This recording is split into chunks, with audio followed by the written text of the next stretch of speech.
Agora são 8 horas e 40 minutos, hora de mais uma entrevista importante para você acompanhar nessa edição do Expresso CNN. A gente continua falando do cenário eleitoral, a gente conversa agora com o presidente do Cidadania, Roberto Freire. Presidente, boa noite, bem-vindo de volta ao Expresso CNN. Me ouve bem? Muito bem, e é um prazer sempre estar com vocês. Muito obrigado aí pelo convite. O prazer é todo nosso. Presidente, bora lá. O Cidadania, então, aprovou a federação, mas não definiu qual partido, né? Na analogia que muita gente gosta de fazer com o matrimônio, seria dizer assim, ó, vou casar, mas ainda não decidi quem vai ser o noivo. Isso funciona? Olha, no caso aí, não é um problema que tenha namoro, não é algo que signifique viver com uma pessoa na intimidade, é uma opção política. E isso, dizer que ainda não houve essa definição, isso não implica em que não podemos ser felizes nas nossas relações. Porque não se trata de algo prévio, porque tudo é muito construção do futuro. O que temos que analisar é se existe afinidades, se existe compreensão, se existe identidade e convergência no que vamos construir. E isso é que o partido está analisando e amanhã vai decidir com quem vai tentar construir esse caminho durante 4 anos do instituto chamado Federação. Gente, as más línguas dizem que o senhor não apoia 100% aí uma federação com o Podemos de Sérgio Moro. Olha, não é problema de não apoiar. Eu tenho uma opção. Apesar de ser presidente de um partido, eu não sou nenhuma rainha da Inglaterra. Eu participo politicamente. Eu tenho uma posição.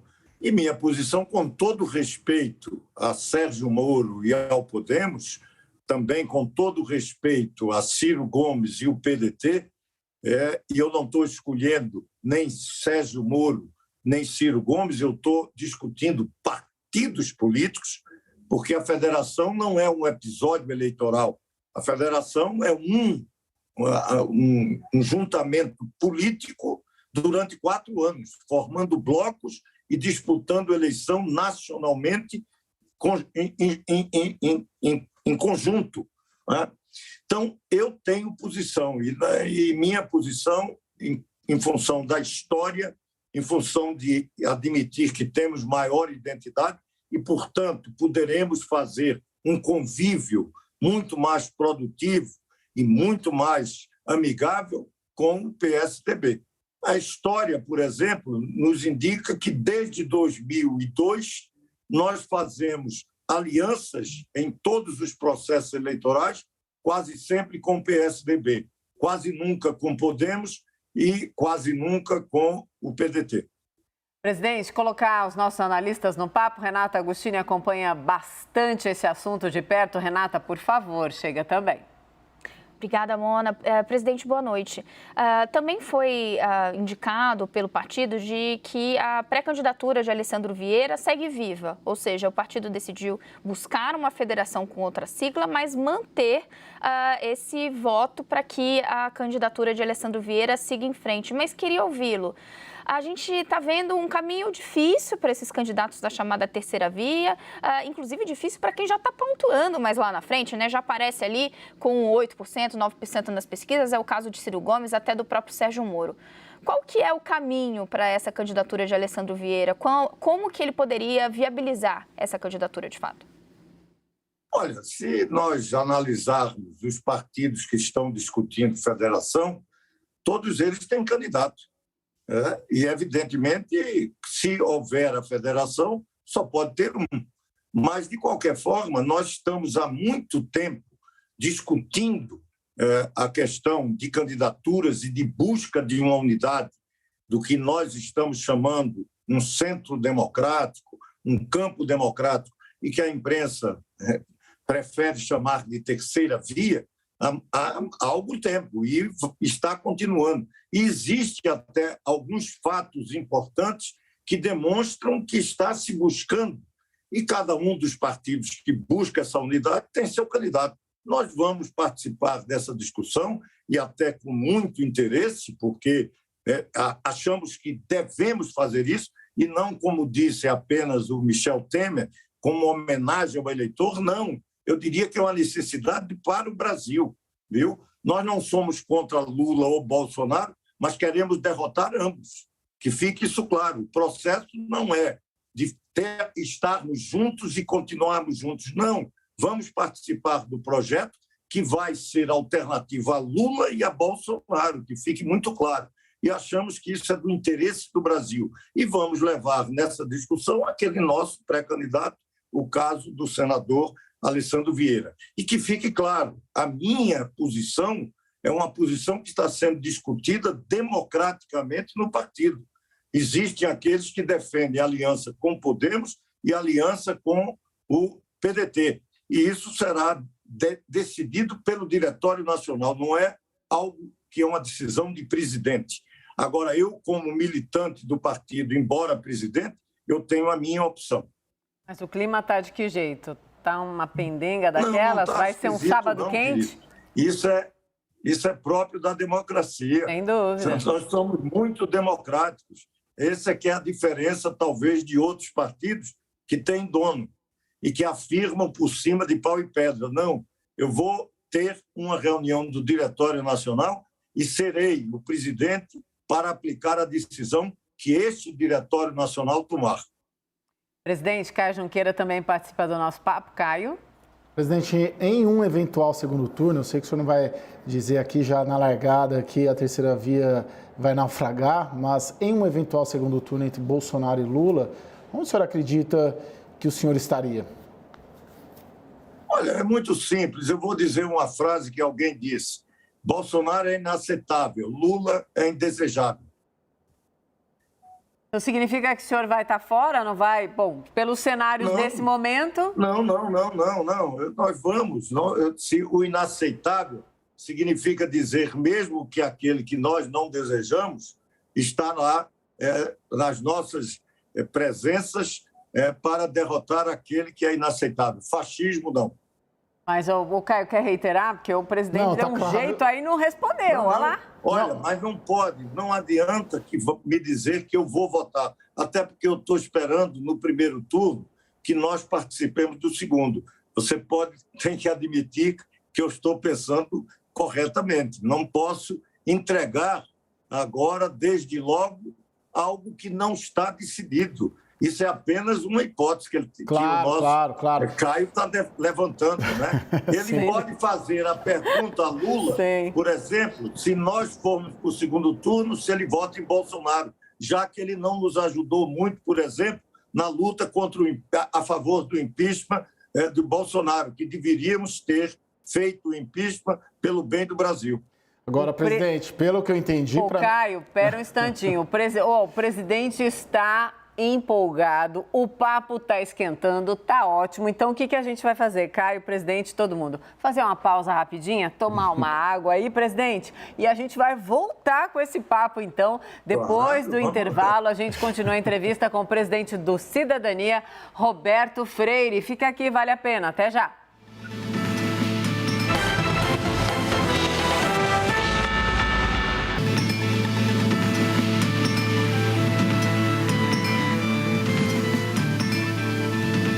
Estamos de volta com o Expresso CNN, agora são 8h52. Estamos falando do cenário eleitoral.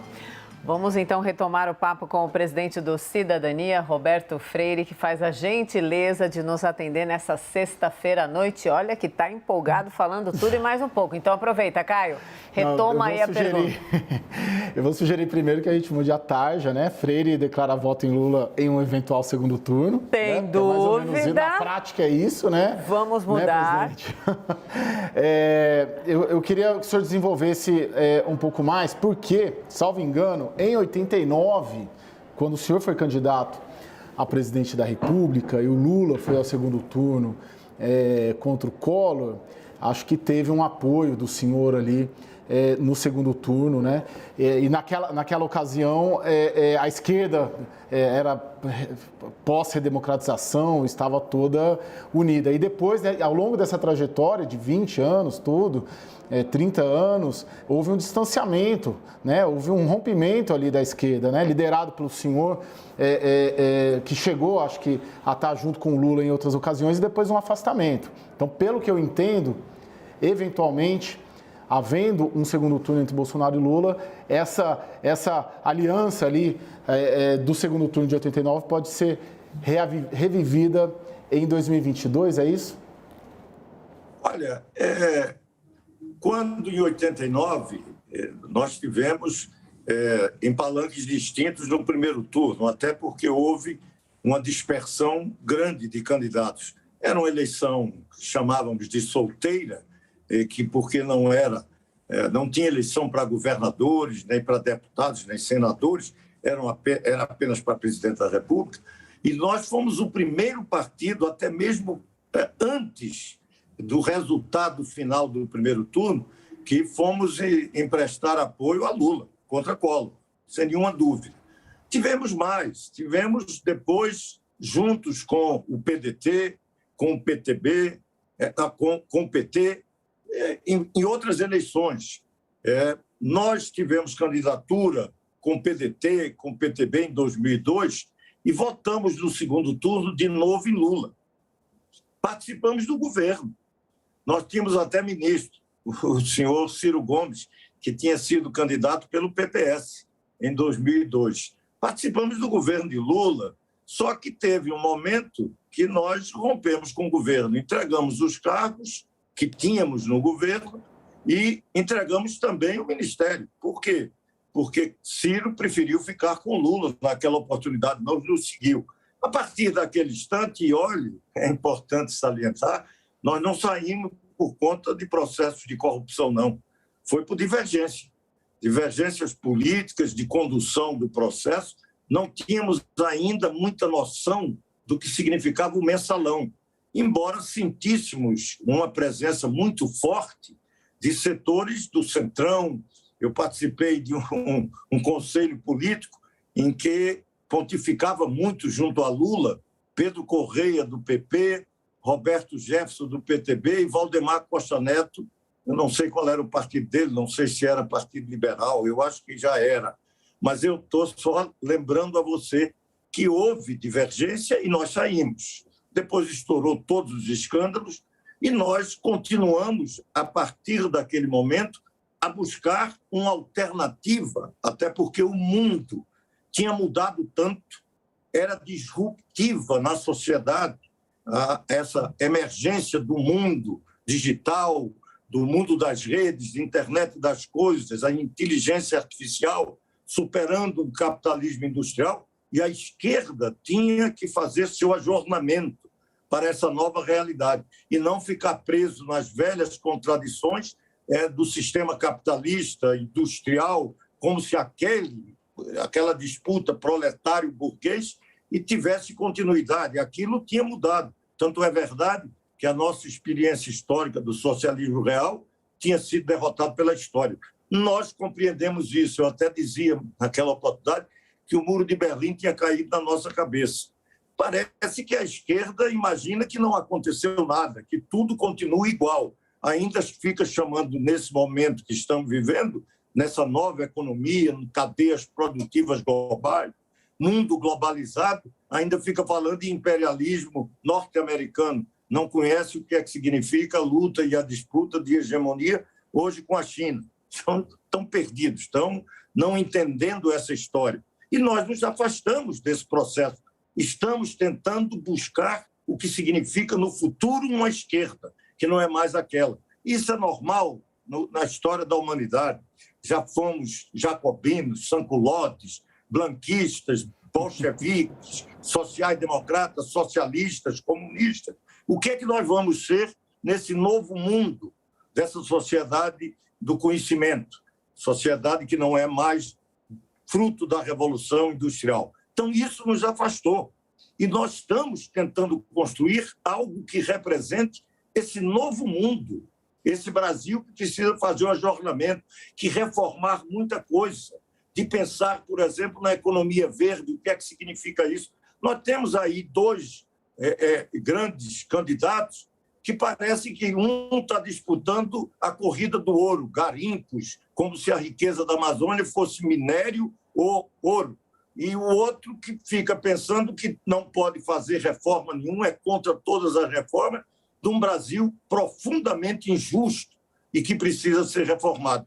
Pois bem, nós representamos esse pensamento progressista e queremos encontrar isso, quem sabe, numa alternativa, numa candidatura que seja ampla, democrática e que caiba nesse ajornamento que o Brasil precisa fazer para o século XXI. Qual a última vez que o senhor conversou com o Lula? Olha, faz muito tempo. Eu diria a você que eu acho que foi pouco antes do rompimento, em 2004. 18 anos. E olha, isso não é nada pessoal. Eu não vou fazer nenhuma campanha contra a pessoa de Lula. Eu vou fazer contra o atraso que ele representa.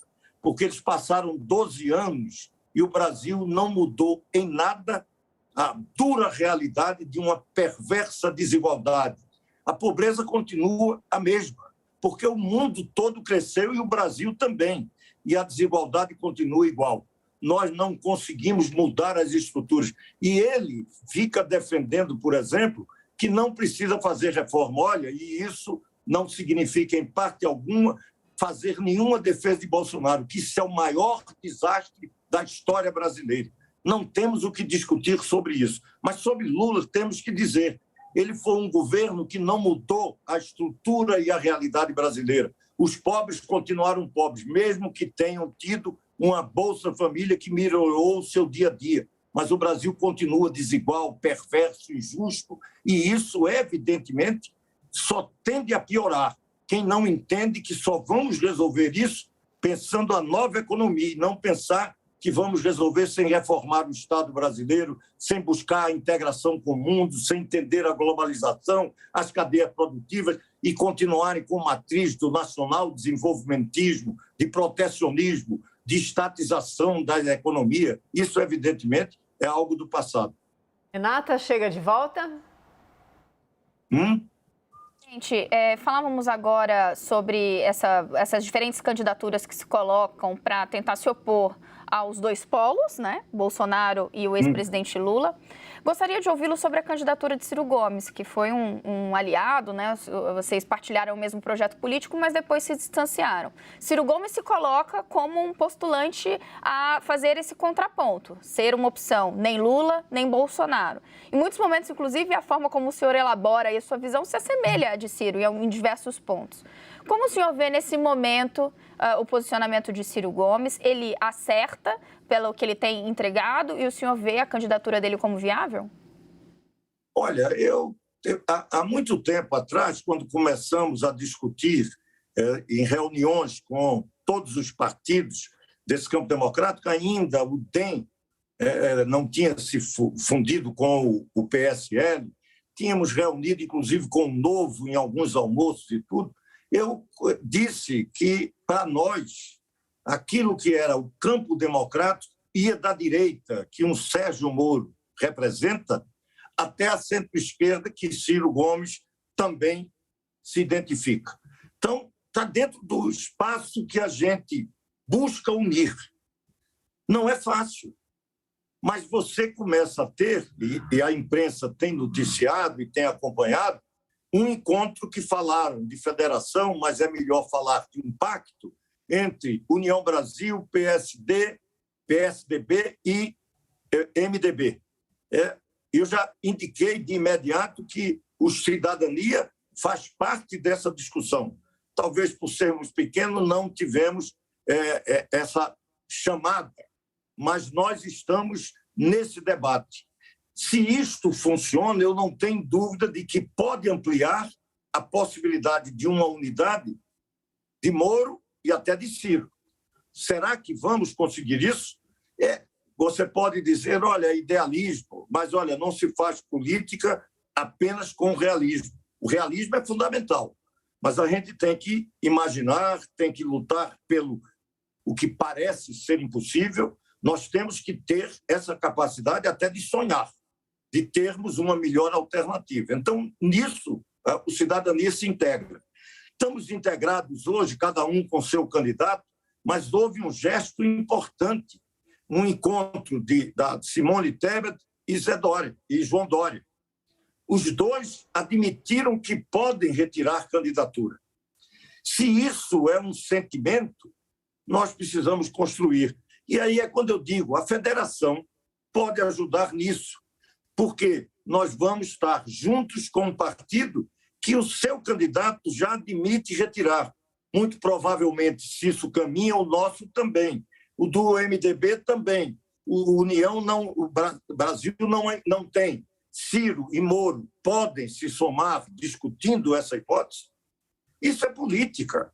E tem mais. Na sociedade brasileira, há um certo movimento de que aqueles que se juntam num candidato em abstrato, aquele que possa derrotar Lula, alguns, aquele que possa derrotar Bolsonaro e que não querem votar nem Lula nem Bolsonaro, ficam imaginando que alguns desses podem significar isso. Vamos saber, o processo mal se iniciou. Alguém pensar que há 7, 8 meses da eleição, a eleição já está decidida, isso daí, evidentemente, é uma tentativa de condicionar, de fazer com que se imagine que a coisa está resolvida, e não está. Daí, muitas vezes, essa pergunta. E o segundo turno? Eu digo, olha, eu estou me preparando para o primeiro. Presidente, está inspirado o presidente hoje, nessa sexta-feira. Muito obrigada. Não, olha, quem está fazendo isso, viu, amor, é vocês. Opa! A gente gosta, então. Não, E ó, quando ele quer falar mais diretamente, aproxima ainda o rosto da câmera, fica melhor ainda. Presidente, muito obrigada. Já me disseram, eu tinha que olhar aqui para a câmera, e eu aí expliquei, eu digo, olha, eu não sou profissional da televisão, não sou jornalista. Eu sou político e sou muito disso. Imagina. Viu? Muito obrigado a você ao senhor. Por ter me dado essa grande oportunidade. Foi ótimo. Presidente, muito obrigada pelo papo, pelos recados mandados. Renata e Caio que participaram comigo da entrevista, muito obrigada. E ó, boa sorte. Amanhã vai ter que ter muito gogó amanhã na reunião para ver que se chega de fato a um consenso. Até a próxima. A melhor alternativa. Mas olha, vai ser uma grande reunião, um espírito democrático que sempre nos guiou e guiou o nosso partido, desde o velho partidão. Muito obrigada, presidente. Obrigada, boa noite. Renata, obrigada, querida. Caio também, volto a conversar com eles daqui a pouquinho.